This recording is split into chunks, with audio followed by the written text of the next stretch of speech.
Ladies and gentlemen, good evening and welcome back to our channel once again. I've been following William Ruto's visit to the United States of America from the day William Ruto boarded the private jet in Kenya until today when he was hosted by President Joe Biden. And I'll do a comprehensive analysis about the whole trip tomorrow because I've observed and I've noted a lot of things. So I have only one request for you guys. In case there's one thing that you also noted and you'd want me to include in that analysis, please drop it in the comment section. But in this particular video, I want us to do an analysis about a tweet that Mutahi Ngunyi posted yesterday. Mutahi Ngunyi is one of the top political analysts, top strategists in the Republic of Kenya.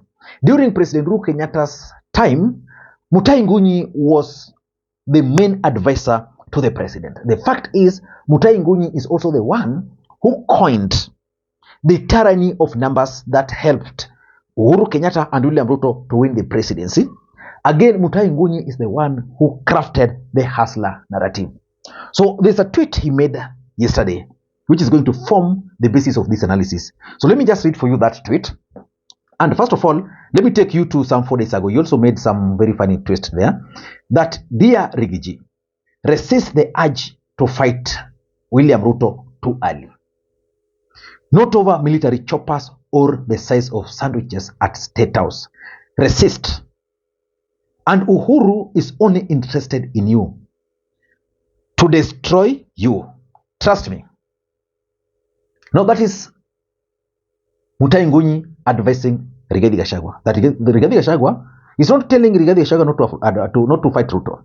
He's only telling Rigathi Gachagua that it is too early. But I don't want to get into that. Let me get the tweet, which is the basis of this analysis. This is what he posted. Now, this is what Mutahi Ngunyi posted. We have mountain Kikuyus and valley Kikuyus. In 2007, mountain Kikuyus behaved badly. Those who suffered were the valley Kikuyus. Now the mountain Kikuyus are abusing Ruto in Limuru 3. Why should the valley Kikuyus in Molo and Kerusoi follow this foolishness? Zero. Not unity. What Mutahi Ngunyi is trying to suggest in that tweet is that we have Kikuyus in the mountain and we also have the Kikuyus in the diaspora, particularly in Rift Valley. And is reminding them of the 2007. In 2007, the Kikuyus in the valley were attacked by the Kalenjins. William Ruto is the president of the Republic of Kenya. He comes from Rift Valley and is a Kalenjin. So in short, Rigathi Gachagua is trying to tell the Kikuyus in the valley to coil their tail. Let me read for you the next tweet. In the next tweet, Mutahi Ngunyi is telling them, mountain Kikuyus are uniting to remove Ruto in 2007. Nothing more, nothing less. This is a foolish suicidal scheme revealed too early. I am a Valley Kikuyu and I will lead the rebellion against Gema unity. Kikuyus are different. Valley Kikuyus will not be used by Mount Kenya Kikuyus. For me, my understanding of what Mutahi Ngunyi is trying to say here is that there is a narrative that Kikuyus are ganging up against Kenya Kwanza. In fact, this tweet is very clear. He's actually reminding Ruto that the Kikuyus are uniting to remove him. But he's trying to advise the Kikuyus in Rift Valley not to join their counterparts in the mountain. So let me just proceed, because he's also saying that is part of the Kikuyus in the valley. And he's continuing today. On another note, at Limuru 3, mountain Kikuyus told President Ruto, we were circumcised using a small knife. But Ruto believes he was circumcised using a hacksaw. Below, he is a tough guy. But they will show Ruto who the real men are. Was this insult necessary? So it's also coming up with a subject that has always been a topic of discussion. The topic of circumcision. And is saying that the Kikuyus are telling Ruto that for them, they were circumcised using a small a small knife. But for the Kalenjins, Ruto was circumcised using. Yeah, so let us not get into the final details. I want us to focus on what Mutahi Ngunyi is telling William Ruto. But before you do that, in case you're watching this channel for the first time, please take a second or two, click that subscribe button so that next time we produce a video like this, YouTube will automatically notify you. And to the subscribers, I want to continue thanking you guys for your continued support. Because without that support, this channel cannot be where it is. Ladies and gentlemen, without any further ado, allow me to dive in. Let me begin by asking you this question. I need a yes, they can remove him, or no, they cannot answer. My question is simple. Can Mount Kenya remove William Ruto from office in 2027? I'm waiting for your answer, either yes or no. Can they remove him?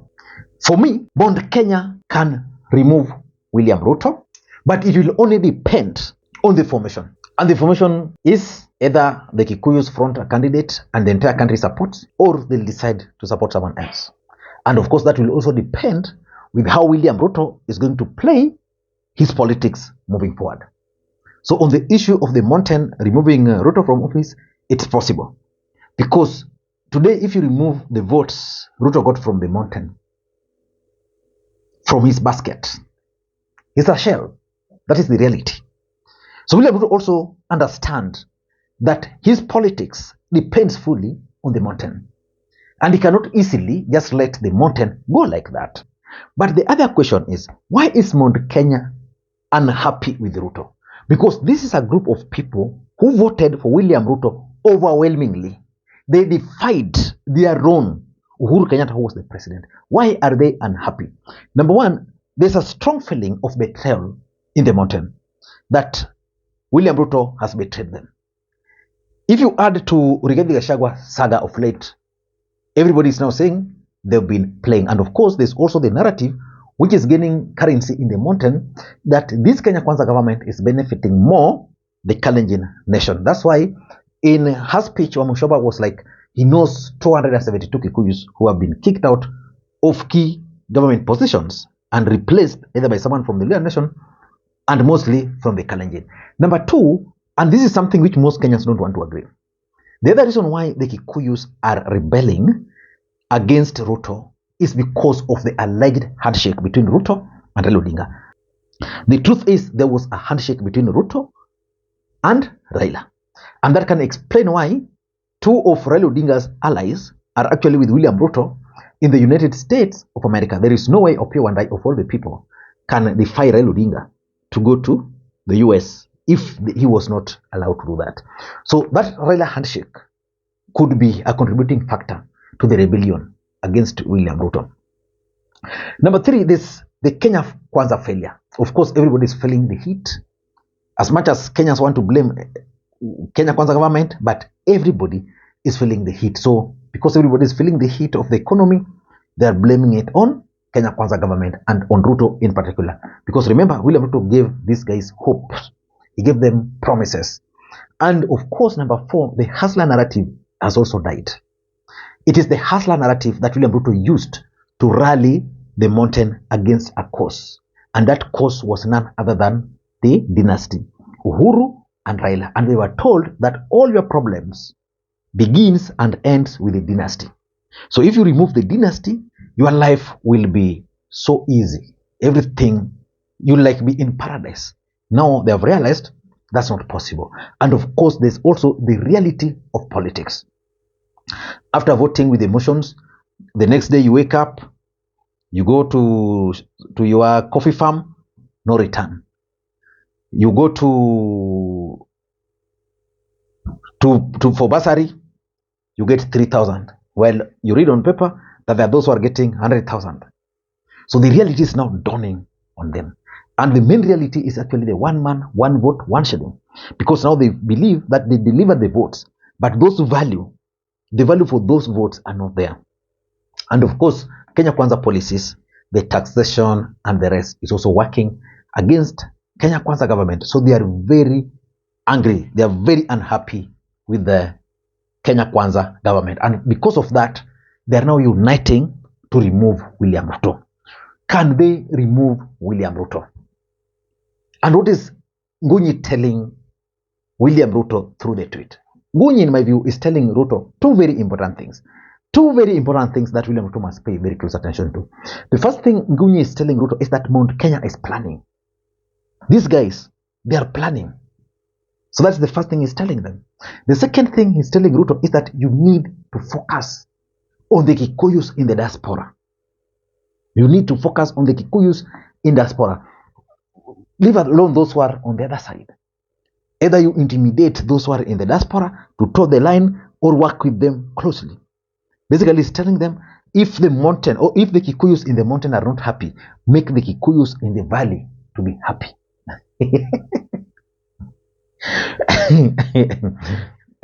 But can the Kikuyu nation succeed in removing Ruto from office? Let me explain. Number one, they can only succeed if they can agree to support someone else in 2027.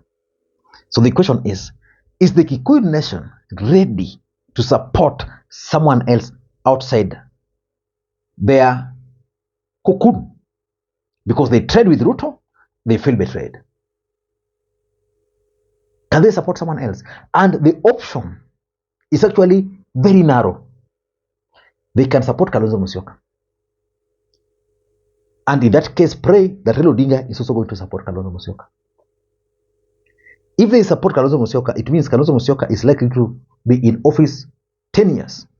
So they'll say, okay, we don't have the presidency right now. We are with Ruto.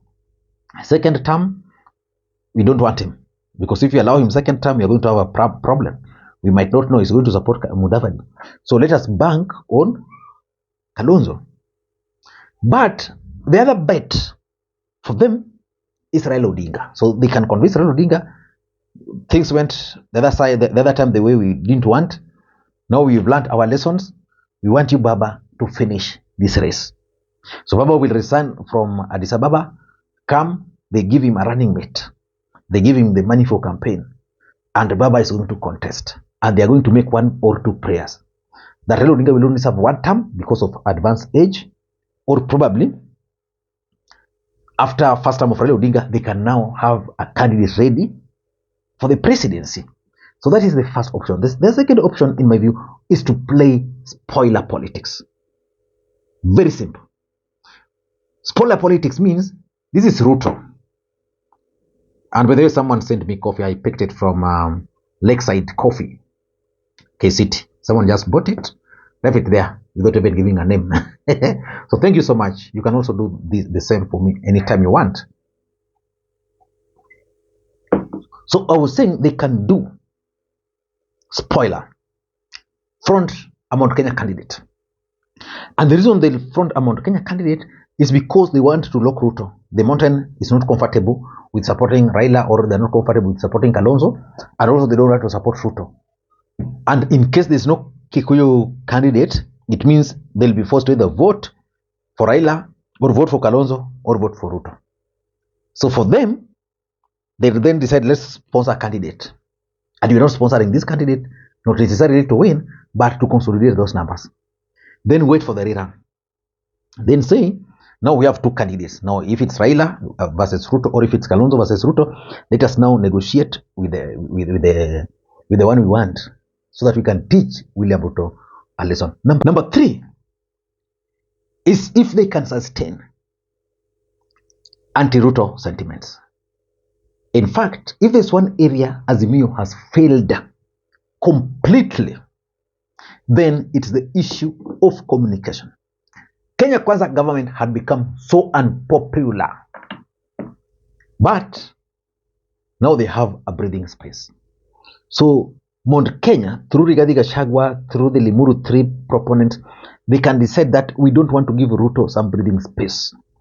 We want to sustain anti-Ruto narratives everywhere, every funeral. Anti-Ruto, anti-Ruto, anti-Ruto. And hope that that anti-Ruto is going to be sustained until 2027. So that by 2027, if candidates will be on the ballot and the Kikuyus are voting and say there's no Kikuyu candidate, Ruto will not give the votes. I don't know what to think. Do you think the mountain has what it takes to remove Ruto from office? Let me read the comments. Bye-bye.